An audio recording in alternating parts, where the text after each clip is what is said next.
Greetings, fellow dragon fruit growers. This is Paul, and today I thought I'd do an update on some of my grafts, as well as show you some of the experiments that I'm working on here. Now, this is an experimental pot, and I'll show you why. Now, first off the bat, you can see this is Diego's Desert King seedling. It's got plenty of new growth, and I got this from Richard at Grafting Dragon Fruit about 3 years ago, 2019. And a season and a half ago, I grafted a piece, a small piece, and you can see it right here. So this little piece shot some skinny growth, and now it's doing great. And you can see the mother plant here. It's doing really well. It's very healthy, and it actually woke up sooner than the grafted piece, which I thought was interesting. Now, the reason why I'm growing grafted and ungrafted dragon fruit is because you can read the Israeli research here that I came across. And they indicated or found that Hyloceus rootstock affected Selenoceus megalanthus fruit taste and the ratio of pulp to seeds. So I want to see if that's true. So that's why I grafted this Diego's Desert King seedling to see and evaluate the differences of the fruit eventually. Now, in addition, I have some more grafted versus ungrafted plants. This is George Emmerich Jr. number 3. It's got some Ocamponus traits, and I grafted this piece about 2 years ago.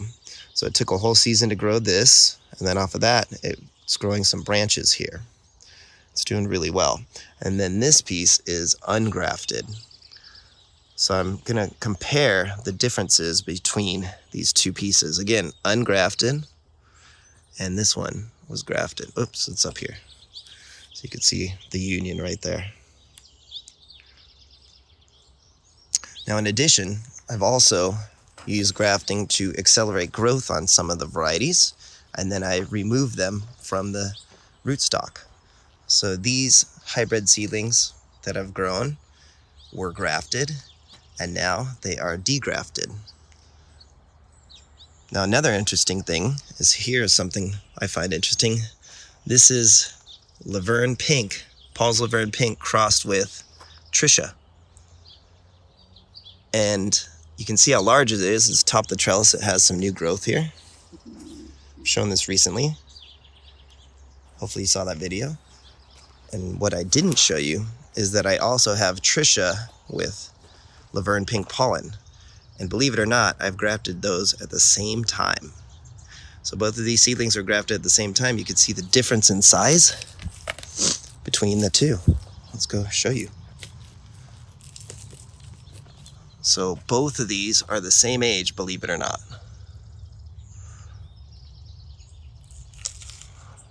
So there are differences in seedlings and their growth rate as well. And possibly the scion you use too, the rootstock I should say. Now here are some more grafts that are interesting. These are Pelora clone grafts. So I had a tiny piece of fruit, or a tiny piece of branch off of the fruit, and I grafted it, and you can see it's got a new shoot growing right there. So this is gonna be just like that wonderful Pelora fruit I tasted. It bricksed at like a 25 or just under 25. So I'm really happy that that took. Also another fruit from my Pelora. You can see that this is another successful clone graft from a piece of fruit, and hopefully that will shoot some new growth too.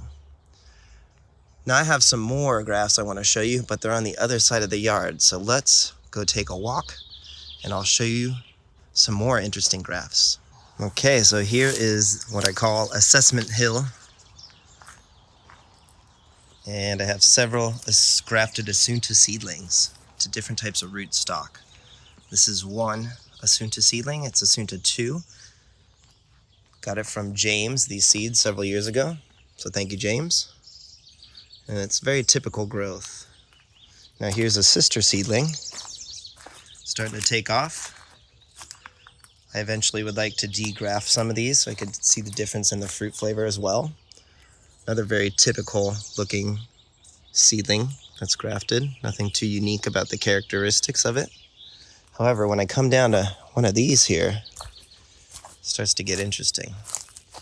Here's seedling number 3. This one has been harder to grow. For some reason, it keeps wanting to shoot new growth off of the rootstock.